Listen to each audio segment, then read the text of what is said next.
The MCQ number one is patient is complaining of tingling in hand with atrophy of hypothenar muscles. What is the nerve most likely damaged? Option A is median nerve. Option B is ulnar nerve. Option C is interosseous nerve, posterior interosseous nerve. Option D is radial nerve. Option E is superficial radial nerve. So the correct answer for this question is option B, which is ulnar nerve, because ulnar nerve supplies the intrinsic muscles of hand and also the hypothenar muscles. Question number two is the following part of the brachial plexus has branches that supply the extensor muscle of the arm. Option A, lateral and medial cords. Option B is lateral cord. Option C is medial cord. Option D is posterior cord. Option E is thoracodorsal cord. So, what do you think? What will be the correct answer in this question? This question is about the nerve supply of the extensor muscles of the arm. The correct answer in this scenario is posterior cord, that is option D, because from the posterior cord of the brachial plexus, the nerve originate is the radial nerve. Radial nerve supplies the extensor muscles of the arm. Question number 3 is regarding the supracondylar fracture of humerus. It will result in damage. Option A is it will result in damage to radial artery. Option B is it will result to damage to other nerve. Option C is it can damage to median nerve. Option D is it is common in osteoporosis. Option E is it leads to wrist drop. The correct answer in this question is option C, because the supracondylar humerus fracture is a fracture of distal humerus just above the elbow joint. This fracture is usually transverse or oblique and above the medial and lateral condyle and epicondyles. This fracture pattern is relatively rare in adults but is the most common type of elbow fracture in children. In children, many of these fractures are non-displaced and can be treated with casting. Some are angulated or displaced and are best treated with surgery. In children, most of these fractures can be treated effectively with expectations for full recovery, but some of the injuries can be complicated by poor healing or by associated blood vessel or nerve injuries with serious complications. The most common type mechanism of injury in this supracondylar humerus fracture is fall on the extended wrist. MCQ number 4 is a lesion of upper trunk of brachial plexus will cause following effects except. So basically in this question he is asking about the sign and symptoms of upper trunk of brachial plexus injuries. The option A is adduction at shoulder joint. Option B is extension at the elbow joint. Option C is medial rotation at shoulder joint. Option D is sensory loss of lateral side of the forearm. Option E is supination of forearm. So the correct answer in this question is E, because supination of forearm is still being done and it is supplied by lower trunk and the median nerve. Rest all other options are negative in this question, because adduction is lost, extension is lost at the elbow joint, and there is medial rotation of shoulder joint, and the sensory loss is on the lateral side of the forearm. So you can see the picture below in which this is the showing lesion in the upper trunk of the brachial plexus, and the palsy is called as Ehr palsy or vetter tip palsy. Question number 5 is a patient has sensory loss on lateral side of arm. Which nerve is most likely damaged? Option A is C5 and 6. Option B is T1 and T2. Option C is axillary nerve. Option D is musculocutaneous nerve. Option E is median nerve. So the correct answer in this question is axillary nerve. The first two options A and B are the nerve roots. So basically these are quit by the by looking into them that they are the nerve values. They are not the nerve exactly. So option A and B are automatically cut down, and you can see the rest of the options, which are axillary nerve, musculocutaneous nerve, and median nerve. Basically, the axillary nerve supplies the lateral side of the arm, while the musculocutaneous nerve supplies the lateral side of the forearm, while median nerve supplies the 3.5 fingers of the hand. MCQ number 6 is in synovial joints. So basically, it's a question about the properties of the synovial joint. Option A is synovial membrane covers all intracapsular articular bones. Option B is articular cartilage is vascular. Option C is mobility is maximum. Option D is most ligaments are intracapsular. Option E is mobility is affected by strength of joining bones. So the best and correct answer in this question is mobility is maximum. That is option C, because option A is showing that synovial membranes cover all intracapsular articular bones. That is false. Option B is articular cartilage is vascular. Articular cartilage is basically a vascular. There is no blood supply in the articular cartilage. And option D is most ligaments are intracapsular. Again, most ligaments are extracapsular. And option E is mobility is affected by strength of joining bones. Again, this is wrong, because the mobility is affected by the synovial fluid, not the joining bones. Question number 7 is regarding bones. Option A is bone doesn't possess elasticity due to collagen fibers. Option B is endosteum lines the inner bony surfaces and is osteogenic. Option C is periosteum is richly supplied by motor nerves. Option D is clavicle ossifices in cartilage. Option number E is the smallest sigmoid bone is found in the tendon of quadriceps femoris. So basically, this is question about the properties of the bone, and the correct answer in this question is endosteum lines the inner bony surfaces and is osteogenic. Option A is wrong, because bones has the property of elasticity due to collagen fibers. Option C is periosteum is richly supplied by sensory nerves, not the motor nerves. And option D is clavicle ossifices in bone. And option E is the smallest sigmoid bone in the quadriceps femoris is not the only smallest, but it is the largest sigmoid bone. MCQ number 8 is regarding bones. Again, this question is about the properties of the bones. The option A is periosteum has no nerve supply. Option B is clavicle ossifices in cartilage. Option C is largest sigmoid bone is found in the tendon of quadriceps femoris. Option D is epiphysis of long bone is spongy.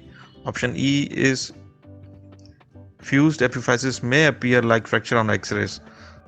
So the correct answer in this question is option C, largest sigmoid bone found in the tendon of quadriceps.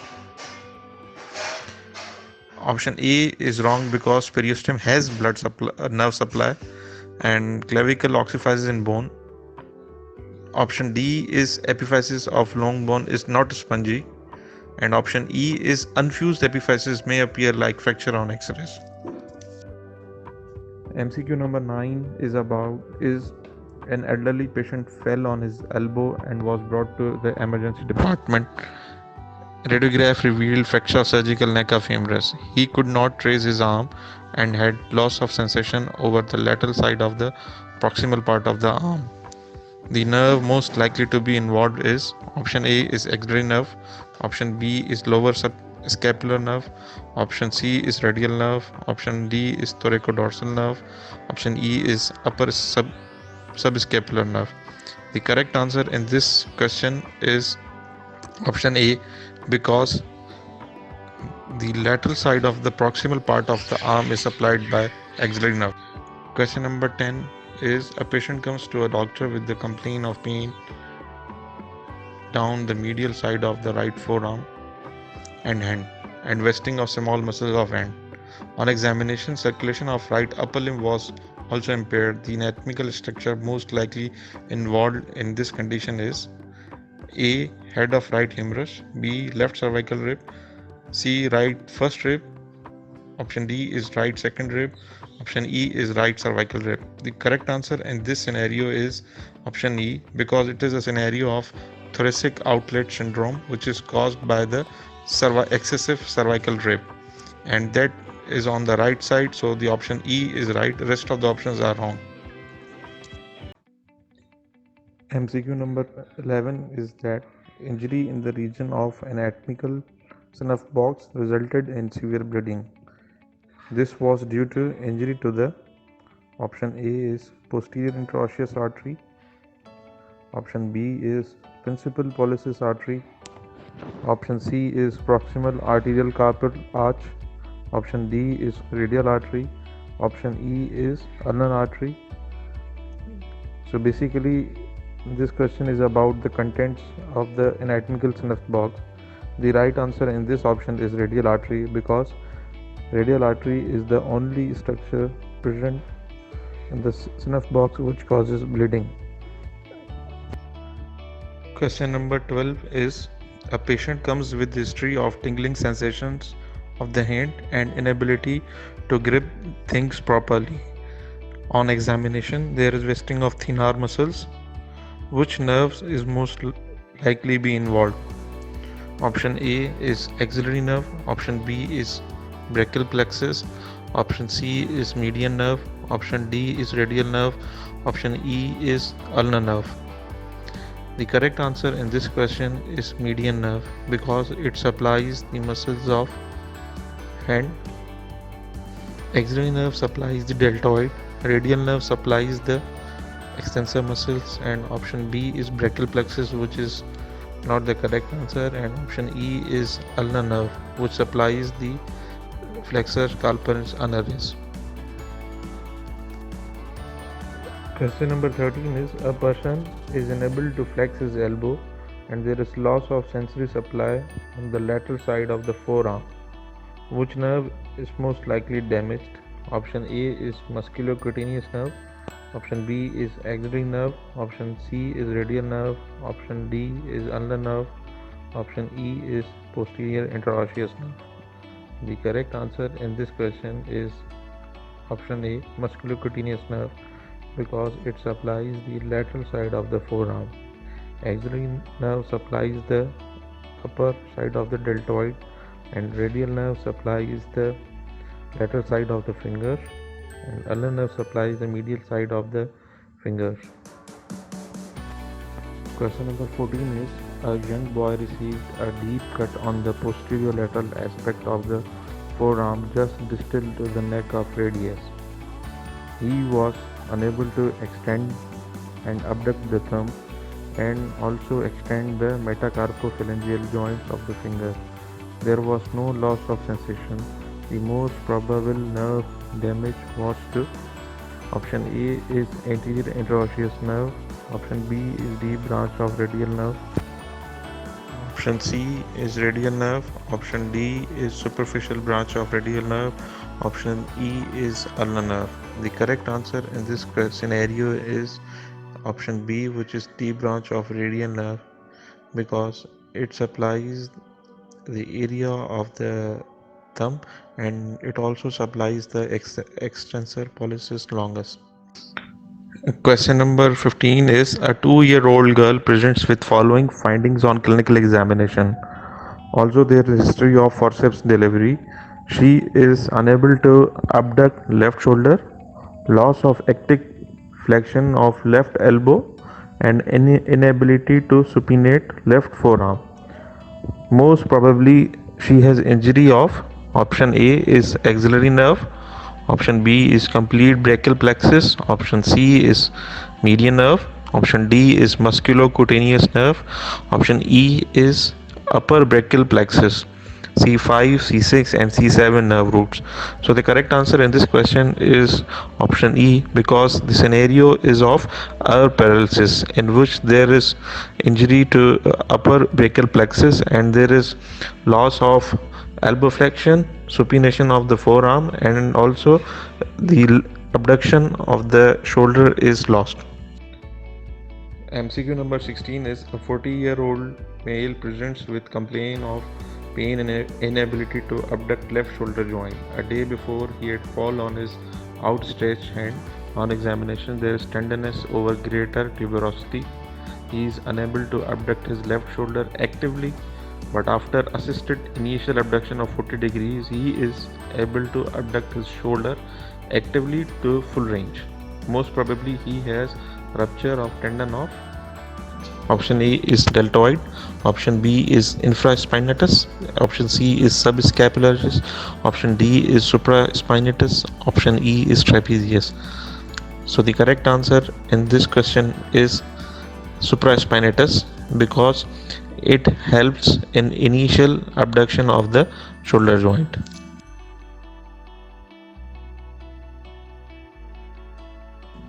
MCQ number 17 is that muscles of hand are supplied by option A is T1 nerve root, option B is median nerve, option C is radial nerve, option D is ulnar nerve, option C is C7 to C8 nerve roots. So the trick in this question is that they are basically asking the nerve supply of the intrinsic muscles of the hand, and the nerve root which is supplying the intrinsic muscles is T1. So we can see that median nerve, radial nerve and ulnar nerve, all three options are excluded by seeing the nerve root values in this question. Question number 18 is a young man was thrown off of his motorcycle in a traffic accident. He landed on his shoulder. On examination, his upper limb was hanging by his side and he had loss of sensation on lateral aspect of his arm. The nerve most likely to have been injured is option A is axillary nerve, option B is dorsal and ventral roots of C5 and C6, option C is lateral pectoral nerve, option D is lower brachial plexus, option E is medial pectoral nerve. The correct answer in this question is option B, dorsal and ventral roots of C5 and C6. Basically, dorsal and ventral roots of C5 and C6 are in the musculocutaneous nerve. So the nerve injured here is musculocutaneous nerve and the nerve root value is C5 and C6. So in this way, the correct answer for this question is option B. Question number 19 is that a patient with a neurological problem was examined by a doctor and was found to have weak flexion of elbow joint and similar weakness in supination of the forearm. The nerve most likely involved in this is option A is axillary nerve, option B is median nerve, option C is musculocutaneous nerve, option D is supraclavicular nerve, option E is ulnar nerve. The correct answer in this scenario is option C, that is musculocutaneous nerve, because musculocutaneous supplies the biceps and brachioradialis that causes elbow flexion and supination of the forearm. Rest of the options are false because axillary nerve supplies the deltoid muscle. Option B is median nerve that supplies intrinsic muscles of the hand. Suprascapular nerve supplies the deltoid and ulnar nerve supplies the flexor carparis ulnaris that causes flexion of the fingers. Question number 20 is about deltoid muscle.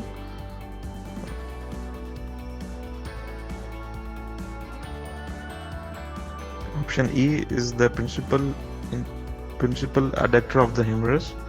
Option B is inserted into the medial side of the shaft of humerus. Option C is innervated by the radial nerve.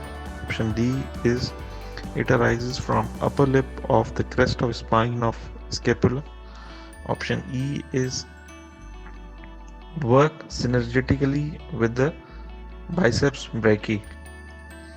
So the correct answer in this scenario is option E, because it causes help in the elbow flexion with the help of biceps brachialis.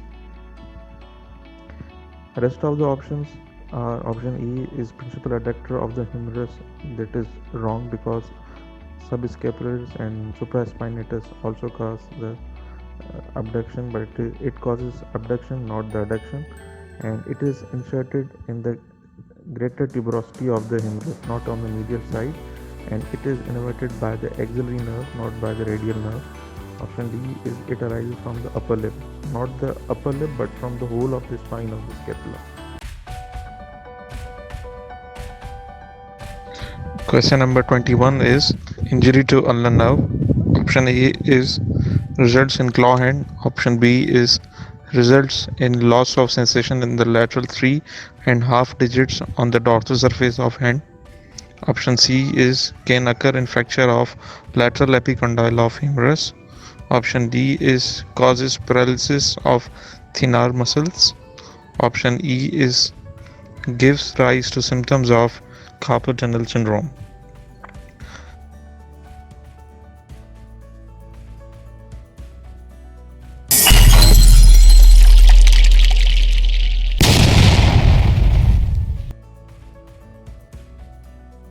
The correct answer in this scenario is option A, that injury to ulnar nerve results in claw hand, while rest of the options are wrong because in option B it is results in loss of sensation and lateral 3.5 digits on dorsal surface of hand.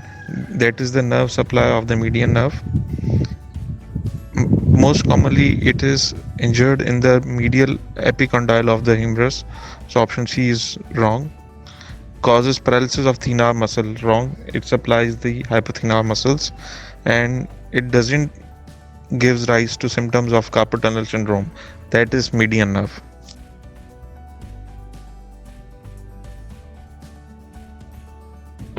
Question number 22 is about the clavicle. Option A is it usually fracture at the junction of lateral third with intermediate third. Option B is in its medial third it receives insertion of pectoralis minor. Option C is it is ossified in cartilage. Option D is its posterior surface related to the roots of brachial plexus. Option E is its sternal end articulates with manubrium sterni only.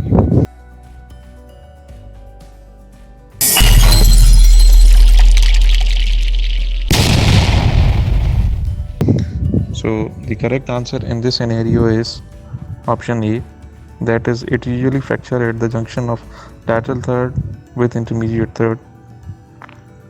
Rest of the options are wrong because it ossifies in membrane, and the posterior surface is related to the division of brachial plexus, not to the roots, and the sternal end articulates with first rib also, along with manubrium sternum.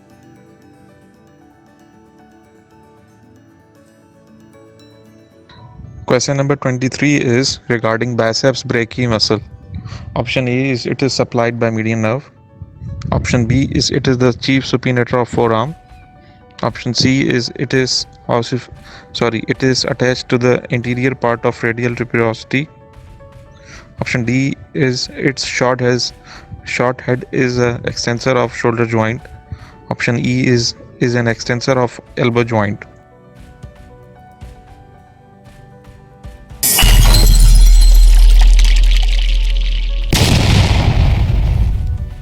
The correct option in this case is it is option B, it is the chief supinator of forearm, while other options are wrong because it is supplied by a musculocutaneous nerve and it is attached to anterior part of radial tuberosity via aponeurosis, bicipital aponeurosis, and it is flexor of the shoulder joint, and it is also flexor of elbow joint.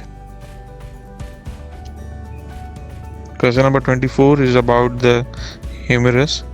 Option A is its growing end is the lower end. Option B is it ossifies in membrane. Option C is it fractured the surgical neck may lead to injury to axillary nerve. Option D is subscapular is attached to greater tubercle. Option E is pectoralis minor is attached to lateral lip of occipital groove.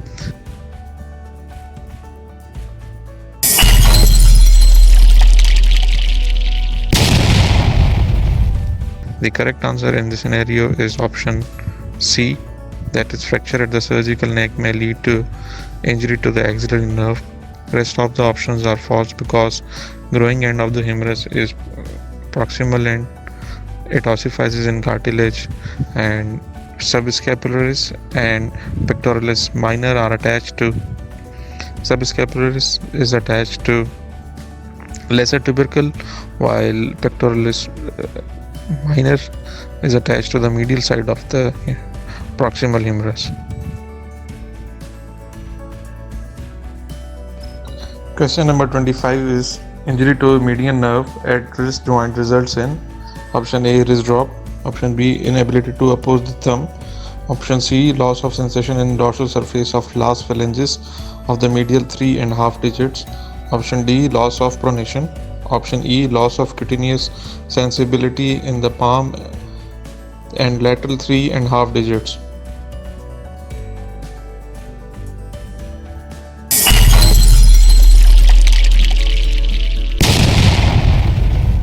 So the correct answer in this scenario is option B, inability to oppose the thumb, because opponent's pollicis is supplied by median nerve. Wrist drop is due to injury to radial nerve, and loss of sensation of dorsal surface of last phalanges of the medial surface is not happening in the median nerve, because the nerve which supplies the sensory supply is given before the wrist joint, and loss of pronation is not found injury to the median nerve. Question number 26 is about cephalic vein. Option A is it is formed by medial end of dorsal venous arch. Option B is it pours major part of its blood into basilic vein. Option C is it is continued as the axillary vein. Option D is it receives thoracoacromial vein. Option E is it lies deep to bicipital aponeurosis.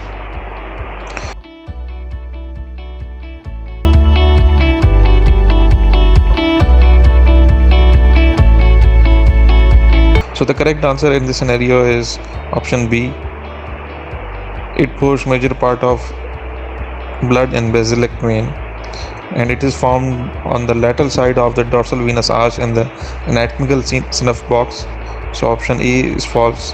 Option C is also false because it doesn't continue as axillary vein, rather it drains in first part of axillary vein, and it doesn't receive the thoracoacromial vein.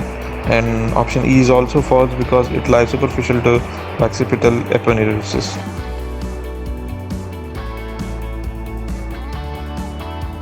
Question number 27 is about flexor digitorum profundus. Option A is it is inserted to the terminal phalanges of lateral 4 digits. Option B is gives origin to lumbrical muscles. Option C is it is supplied by radial nerve. Option D is it takes origin from radius only. Option E is takes origin from common aponeurosis attached to anterior border of ulna.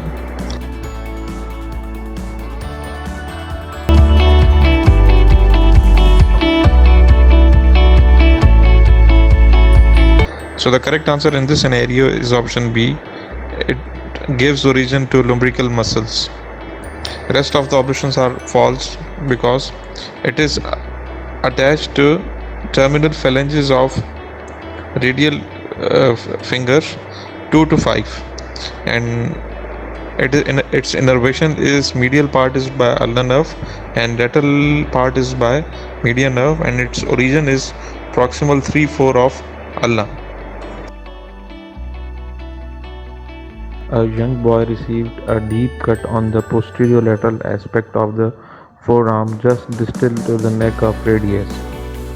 He was unable to extend and abduct the thumb and also extend the metacarpophalangeal joints of the finger. There was no loss of sensation. The most probable nerve damage was to option A is anterior interosseous nerve, option B is deep branch of radial nerve, option C is radial nerve, option D is superficial branch of radial nerve, option E is ulnar nerve.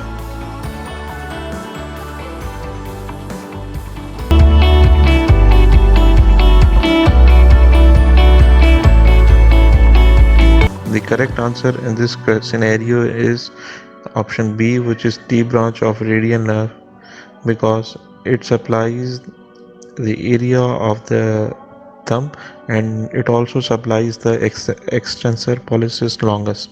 Question number 29 is a patient with came with history of roadside injury and on examination showed twinging of right scapula. The patient has injured his option A is long thoracic nerve, option B is lower subscapular nerve, option C is suprascapular nerve, option D is upper subscapular nerve.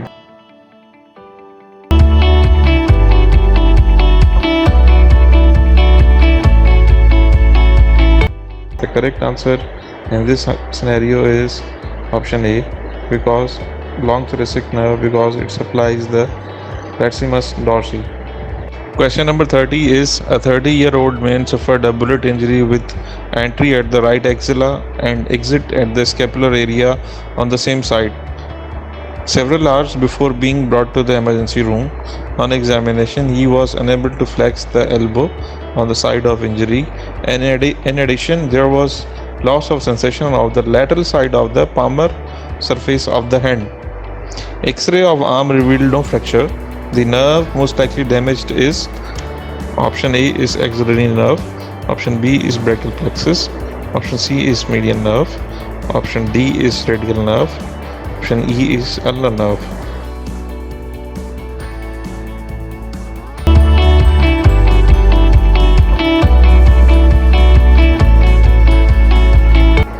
The correct answer in this scenario is option C, that is median nerve, because median nerve supplies lateral 3.5 side of the finger on the palmar aspect of the hand. So option A, axillary nerve, is false. Brachial plexus is also false. D option, radial nerve, is also false, and ulnar nerve is also false. Question number 31 is in the hand. Option A is the superficial palmar arch is deep to the branches of median nerve. Option B is all the muscles of thumb are supplied by median nerve. Option C is the deep palmar arch is formed mainly by radial artery. Option D is the dorsal interossea are adductors of the digits. Option E, all lumbricals are supplied by ulnar nerve.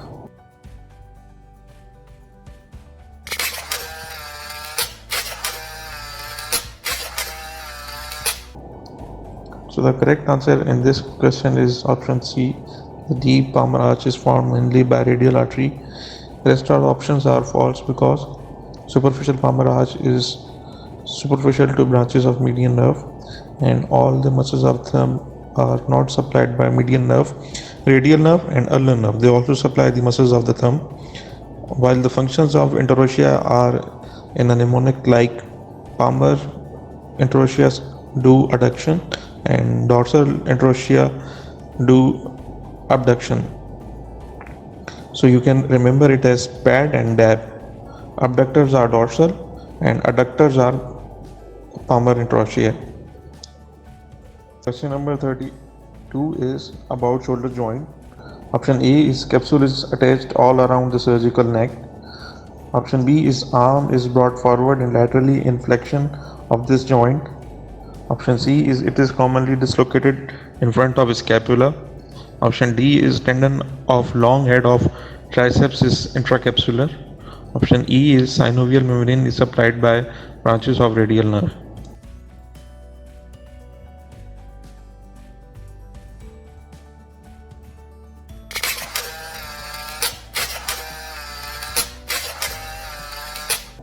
Correct answer in this scenario is option C. The most commonly dislocated shoulder joint is in front of scapula because capsule is absent inferiorly, in front and inferiorly, while the rest of the options are false because capsule is not attached to surgical neck, and tendon of long head of biceps is intracapsular, not the triceps, and synovial membrane is not supplied by the branches of radial nerve.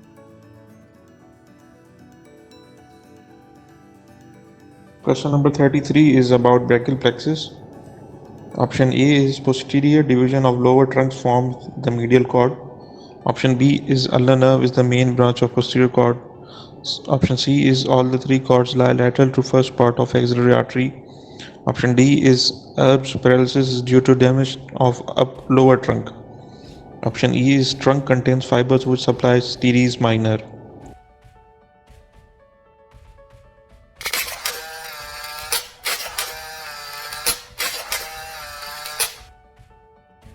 The correct answer in this scenario is option E, that because axillary nerve is the nerve which supplies teres minor, and it is the trunk contains the fiber of axillary nerve. Rest of the other options are false because anterior division of lower trunk forms the medial cord, not the posterior division. Option B is also false because ulnar nerve is main branch of medial cord, not from the posterior cord, and all the three cords don't lie lateral to axillary artery, but they lie lateral, medial, and posterior to the axillary artery. So that's why they are named according to the relation of axillary artery. And nerve paralysis is due to damage of upper trunk, not the lower trunk.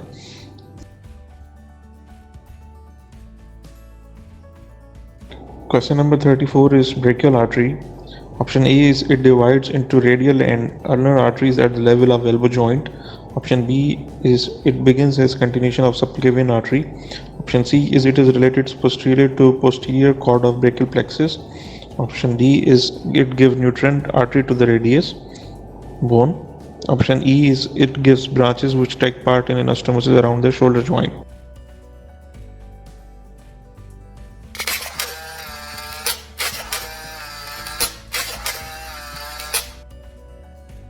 So the best option in this scenario is option A, that is it divides into radial and ulnar artery at the level of elbow joint, and the rest of the options are false because it begins as a continuation of axillary artery and it is not related posterior to the posterior cord of brachial plexus, and it doesn't give branch to radial or radius. Question number 35 is a young mountaineer while on hiking mission was carrying a maladjusted heavy rucksack. After a week-long trip, he presented with gross wasting, weakness of shoulder girdle with inability to abduct the arm, marked weakness in elbow flexion and wrist extension. The most likely cause is axillary nerve damage, option A. Option B is musculocutaneous nerve damage. Option C is posterior interosseous nerve palsy. Option D is radial nerve damage. Option E is upper brachial plexus palsy.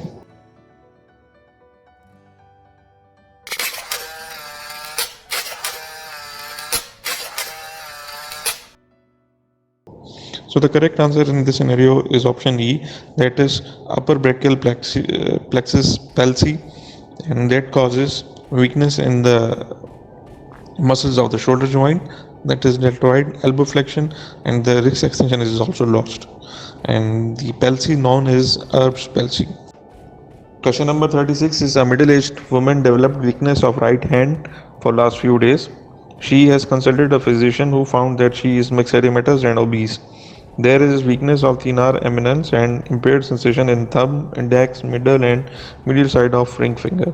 The probable diagnosis is option A, carpal tunnel syndrome, option B, cervical rib, option C, cubital tunnel syndrome, option D, Pancoast tumor, option E, pronator syndrome.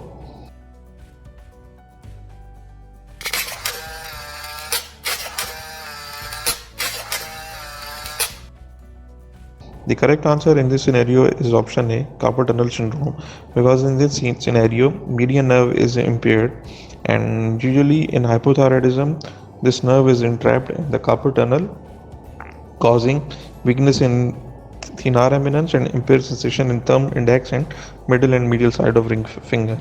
Question number 37 is a cricketer was hit by a ball on the posterior and medial aspect of elbow joint with fracture of medial epicondyle and damage to ulnar nerve. This would result in a sensory loss over option A, lateral 2/3 over dorsal surface of the hand, lateral 2/3 over palmar surface of the hand. Option C is medial 1/3 over dorsal surface of the hand. Option D is medial 1/3 over palmar and dorsal surface of the hand. Option E is medial 1/3 over palmar surface of the hand.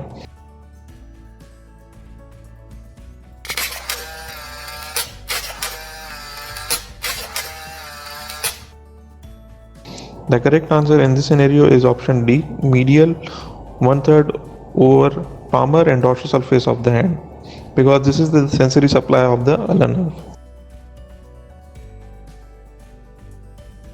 Question number 38 is injury to ulnar nerve behind medial epicondyle causes. Option A, loss of sensation in medial one third of palmar and dorsal aspect of hand.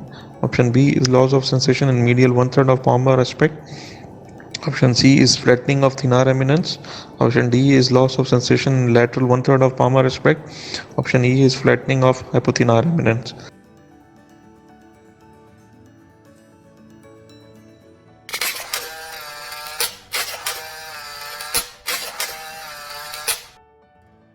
So the correct answer in this scenario is option A, that is loss of sensation in medial one third of palmar and dorsal aspect of the hand, because ulnar nerve supplies medial one third of palmar and dorsal aspect. Rest of the option are false because flattening of thenar and hypothenar eminence is usually due to median nerve, not solely due to ulnar nerve.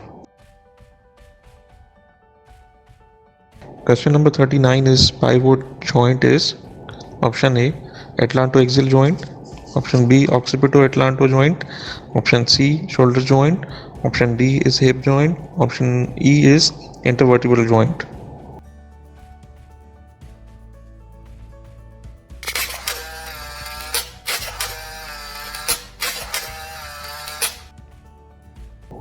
So the correct answer in this scenario is option A, that is atlantoaxial joint. Other options are false, and the rest other pivot joint in the body are proximal and distal radioulnar joints. Question number 40 is regarding circumduction. Correct sequel is option A, occurs at ball and socket joint only. Option B, abduction, adduction, flexion and extension. Option C, medial rotation, lateral rotation, abduction and adduction. Option D is medial and lateral rotation, flexion and extension. Option E is uniaxial movement.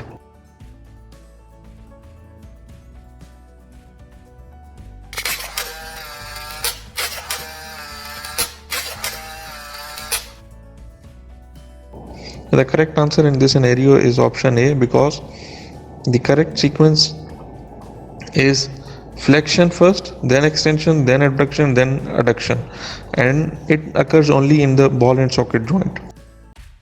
Question number 41 is a young female presented in ward with history of pain in medial side of right arm and forearm and medial finger. There is tingling sensation by turning the head on opposite side. What is most likely cause of her symptoms? Option A, first rib. Option B, second rib. Option C, left cervical rib. Option D, right cervical rib. Option E, third rib.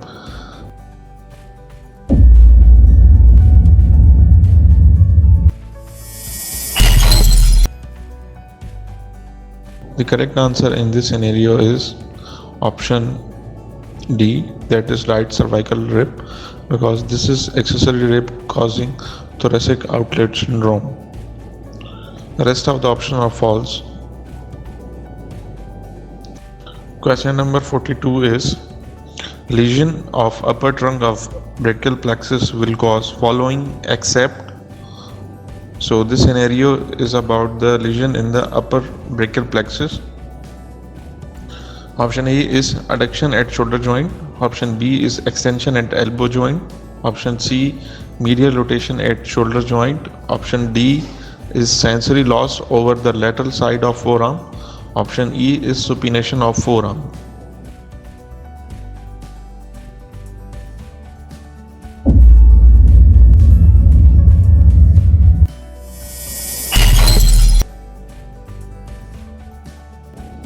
So the correct answer in this scenario is option E, that is supination of forearm, is still being done with the help of biceps brachii, and that is supplied by musculocutaneous nerve, and musculocutaneous nerve has fibers from lower trunk also.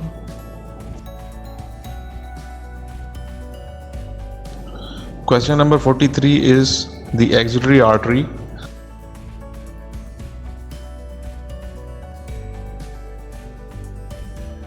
Option A is extends to the lowest border of pectoralis major.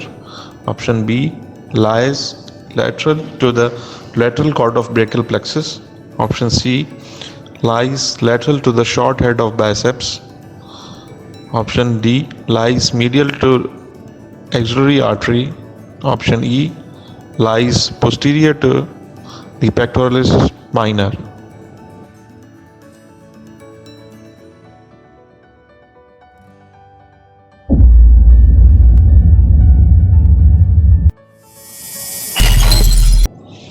So the correct answer in this scenario is option E, that it lies posterior to pectoralis minor, and the division of axillary artery is also on the pectoralis minor, in relation with the pectoralis minor. Rest of the options are false because it doesn't extend from beyond the pectoralis major, and the cord of the brachial plexus are in relation with the axillary artery. Like medial cord is medial to the axillary artery, lateral cord is lateral to the axillary artery, posterior cord is posterior to the axillary artery.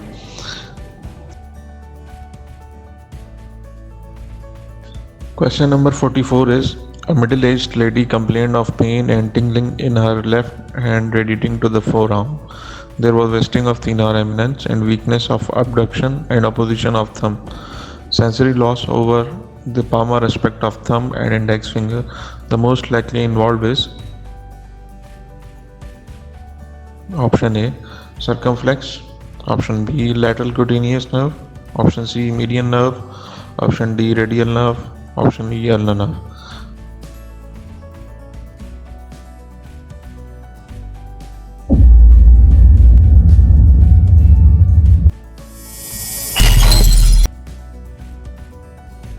The correct answer in this scenario is option C, median nerve, because it supplies the lateral three fingers of the hand, and also it supplies the abductor of the thumb and index finger. Question number 45 is, if the median nerve is cut at the level of elbow joint. Option A, there is a loss of sensation in the tips of all fingers. Option B, there is usually loss of opposition of the thumb. Option C, there is complete loss of extension at the wrist joint. Option D, there is loss of abduction of the thumb. Option E, there is loss of flexion at the interphalangeal joint of the thumb.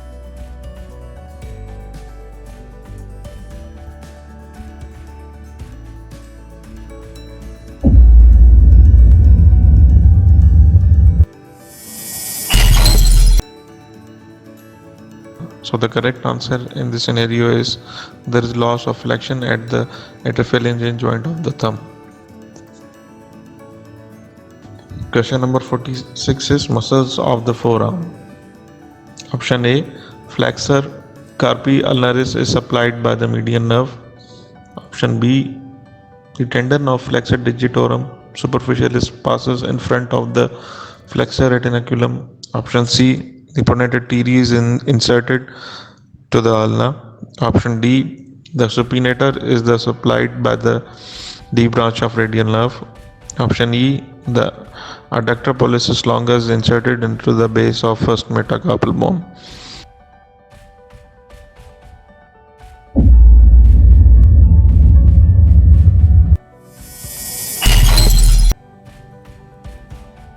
The correct answer in this scenario is option D. The supinator is supplied by the D branch of radial nerve. Rest of the options are false because flexor carpi ulnaris is supplied by ulnar nerve. The tendon of flexor digitorum superficialis passes deep to flexor retinaculum. Pronator teres is inserted into the medial side of the radius, and adductor pollicis longus is inserted into the base of first phalanx, not in the metacarpal bone. Question number 47, about hand. Option A, D palmar arterial arch is formed by ulnar artery. Option B, radial nerve supplies hypothenar muscles. Option C, lateral end of dorsal venous arch forms the cephalic vein. Option D, trapezoid articulate with first metacarpal bone. Options correction in option 47E, there are no interossei for the middle finger.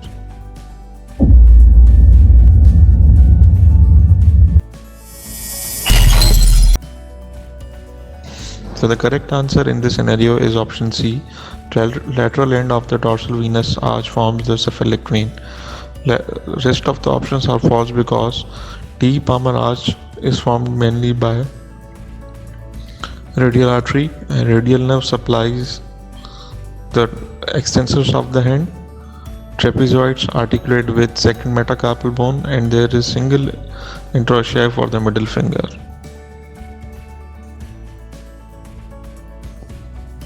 Question number 48.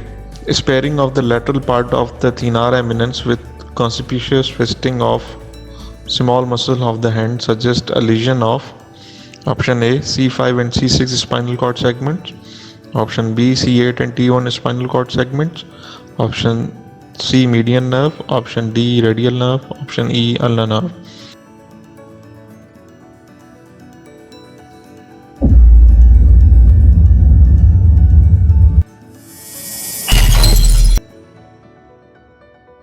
So the correct answer in this scenario is option E, that is ulnar nerve, because it supplies the hypothenar muscles.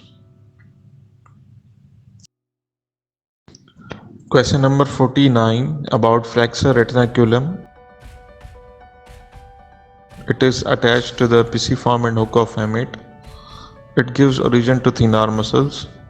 Option C, median nerve passes superficial to it. Option D, median nerve passes in front of the whole breadth of it. Option E, flexor digitorum superficialis run in separate compartment deep to it.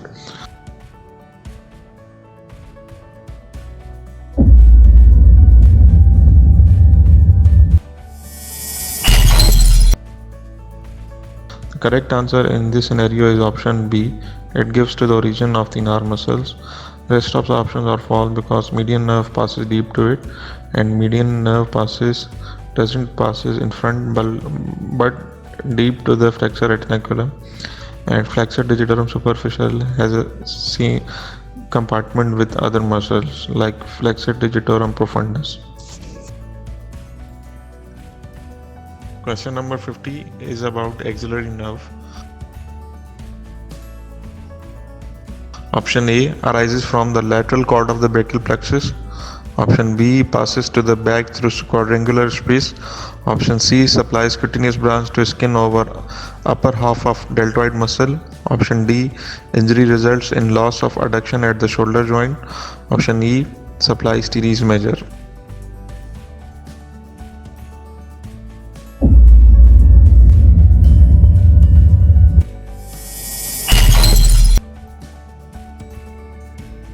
The correct answer in this scenario is option B, passes to the back through the quadrangular space.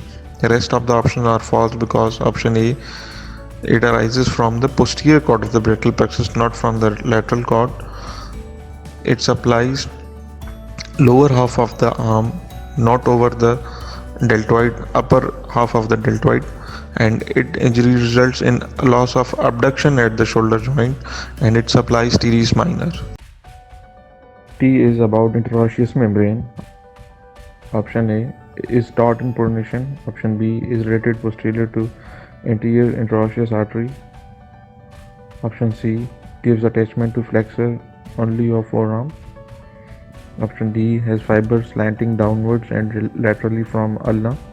Option E has a gap superiorly for the passage of posterior interosseous artery.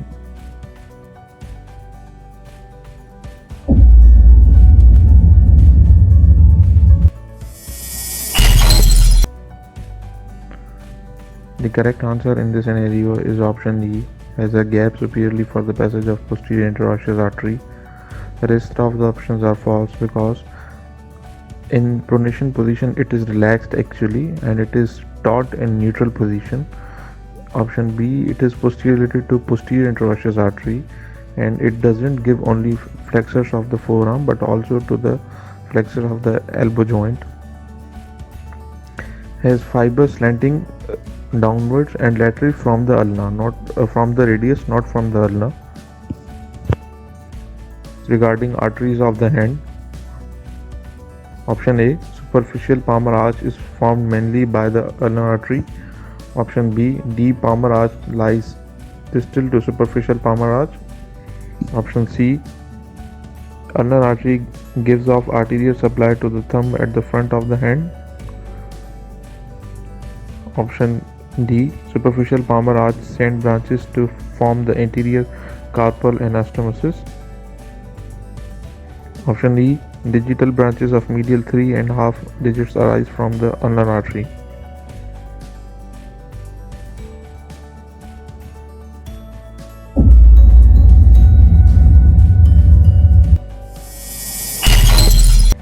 The correct answer in this scenario is option A. Superficial palmar arch found mainly by the ulnar artery.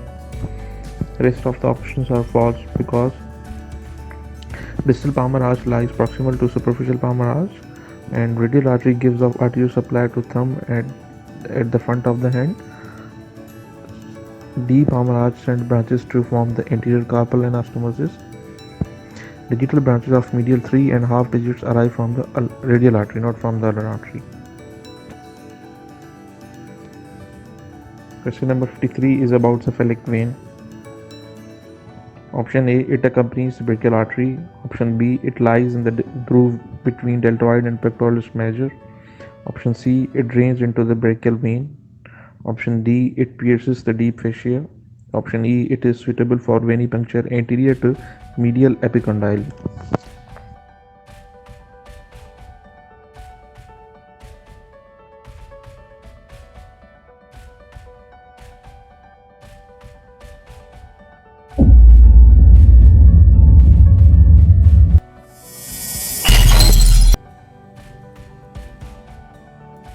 The correct answer in this scenario is option B. It lies in the groove between deltoid and pectoralis major. That is also known as deltopectoral groove. Option A is false. Option C. It drains into the axillary vein, not in the brachial vein. And it doesn't pierces the deep fascia, and suitable site for venipuncture is at the deltopectoral groove, not at the medial epicondyle. Question number 54 is about a middle-aged person having passed his holiday in night in garden, where he slept by keeping his right arm against a chair. At morning, he was unable to extend his right wrist joint. The nerve most likely to be injured is option A. Axillary nerve, option B. Median nerve, option C. Musculocutaneous nerve, option D. Radial nerve, option E. Ulnar nerve.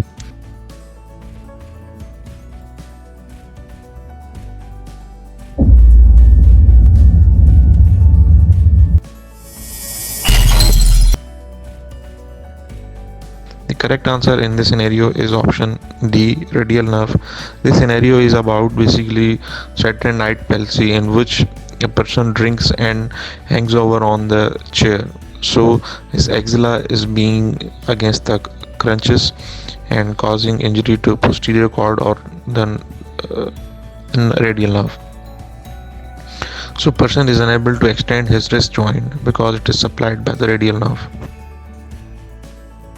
Number 55 is about atrophy of the small muscles of one hand suggests a lesion of option A. C5 and C6 spinal cord segment, option B. C8 and T1 spinal cord segment, option C. median nerve, option D. radial nerve, option E. ulnar nerve.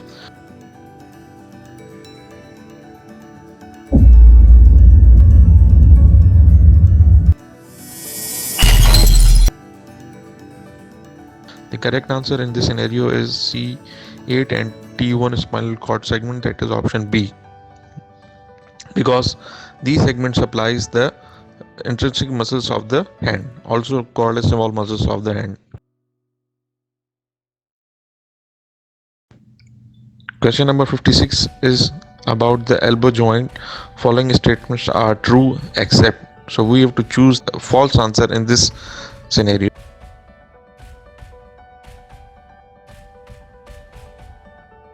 Option A. Active extension of the forearm is lost in injuries to the radial nerve in the axilla. Option B. Biceps brachii is the chief flexor of supinated forearm. Option C. Extension is assisted by muscle anconeus. Option D. Flexion of the forearm is not possible when the musculocutaneous nerve is severed. Option E, the chief flexor of the forearm in prone position is the biceps brachialis muscles.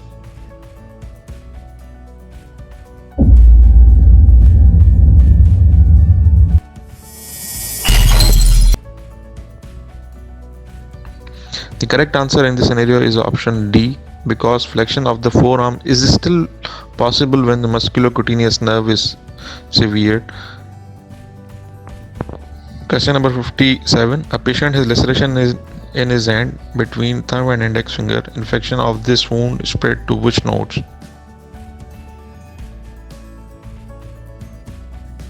Option A, inferior clavicular node. Option B, supraclavicular node. Option C, apical axillary node. Option D, superficial cervical nodes. Option E, deep cervical lymph nodes.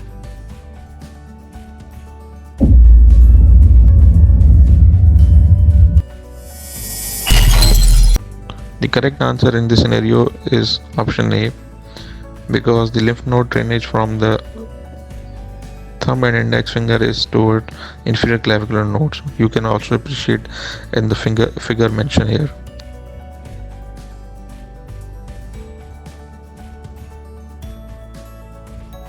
Question number 58 is a heavy block falls on the shoulder of a 20-year-old boy. Subsequently, radiology shows a fracture of the clavicle. Muscle not likely to suffer injury is. So basically, this is question about the muscular attachment of the clavicle. Option A is deltoid. Option B is trapezius. Option C is sternocleidomastoid. Option D is pectoralis major. Option E is brachialis.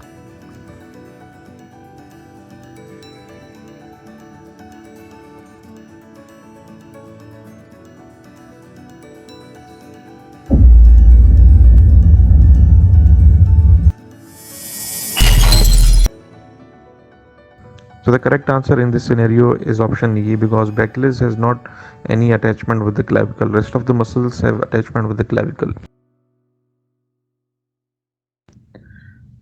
Question number 59. A middle-aged woman is able to flex her fingers but unable to feel over first and second fingers. This is due to lesion 8. Option A, C4. Option B, C7. Option C, C5. Option D, C6. Option E, C8.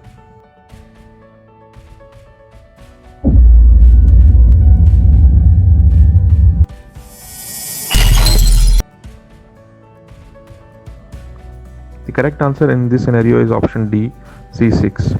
You can see the dermatomal supply of the upper limb in the figure mentioned here, that at the area of the thumb and first finger, the dermatome supply is of C6. This is very important. Need to remember the dermatomes of major dermatomes of upper limb, lower limb, trunks, because you will get any scenario, one or two scenario from the anatomy in your exam from the dermatomal supply. So this is very important. Question number 60 is about a 21 years old female complains of pain over shoulder radiating to lateral half of dorsum of hand. This is likely due to option A, carpal tunnel syndrome. Option B, ischial anterior muscle cramps. Option C, upper thoracic spondylosis. Option D, peripheral neuritis affecting 8th cervical and 1st thoracic nerves. Option E, first cervical rib.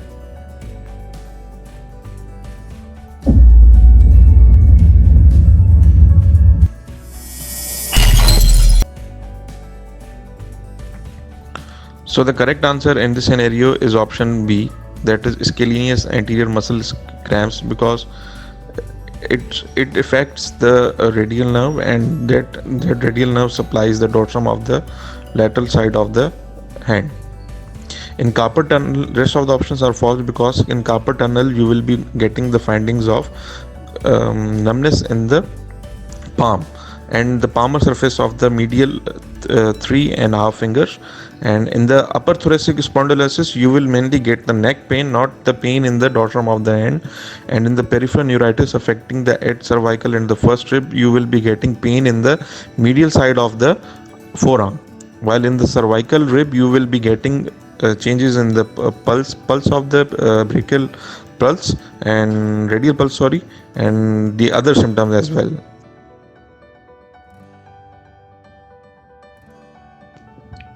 Question number 61. A 27-year-old construction worker with a history of trauma to the upper limb about 2 months ago presents to the clinic for follow-up. When the examining physician asks him to raise his arm from his side, he can't start the movement, but he cannot bring the arm to the shoulder level. A fracture at which of the following location has most likely occurred? Option A, distal radius. Option B, proximal third of clavicle. Option C, proximal ulna. Option D, shaft of humerus. Option E, surgical neck of the humerus.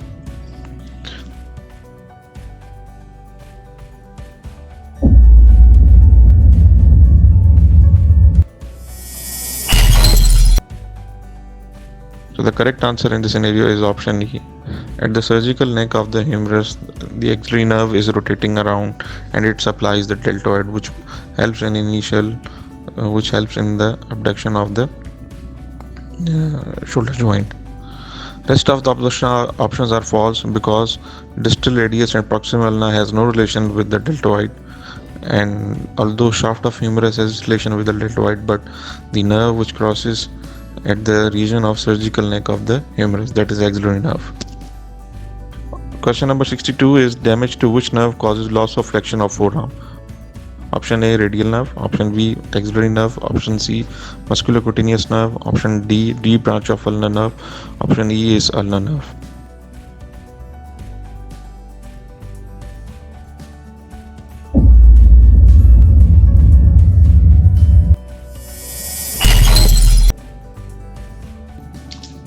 So the correct answer in this scenario is musculocutaneous nerve. It supplies the biceps and brachialis muscle, and they cause the flexion of the forearm, and it is lost when this nerve is injured.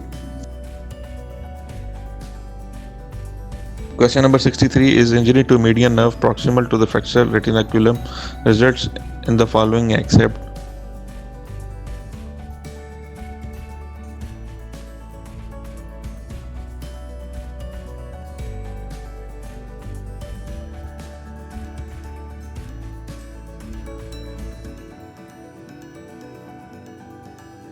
Option A, inability to bend the terminal phalanx of the thumb.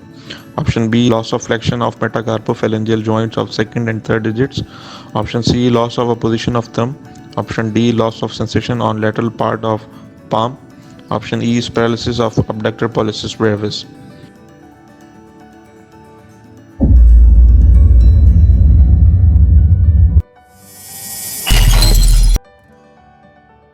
So the correct answer in this scenario is option A, that there is an ability to bend the terminal phalanx of the thumb.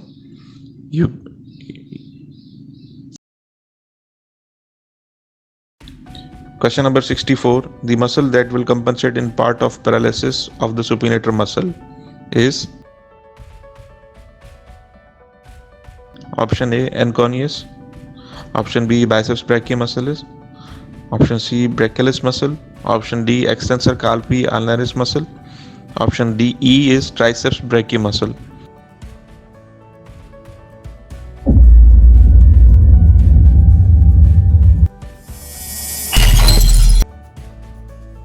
So the correct answer in this scenario is option B, that biceps brachii muscles help in the supination of the forearm.